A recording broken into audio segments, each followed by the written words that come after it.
Et ici, LPS, c'est laser, découplage laser. Et c'est ce qu'on voit derrière nous, une machine de découpe avec un système d'amenage. Oui. On peut parler presque d'industrie 4.0, en tout cas des briques technologiques qui permettent d'aboutir à cette industrie 4.0. S'il y en avait une à mettre en avant ici, ce serait laquelle?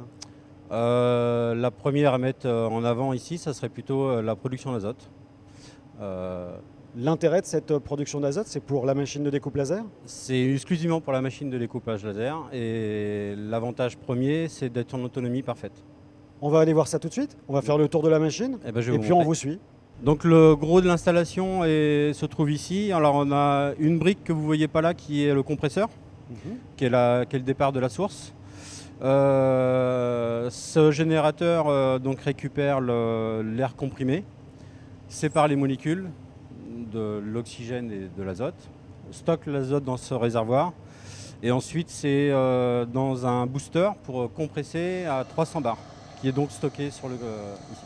Si je comprends bien, en fait, l'azote est utilisé dans votre machine de découpe laser pour générer le faisceau laser. Vous voyez deux casiers azote. Ça, ce sont nos casiers de stockage de production. Très bien. Michael, une question difficile, mais sans doute auquel vous allez me répondre.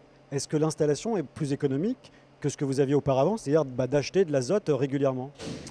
Alors économiquement, oui, il y a un impact qui est non négligeable parce que suivant la production de l'utilisation de l'azote, ça dépend des matières et des épaisseurs, mais on peut aller entre 25 et 50% de coûts inférieurs.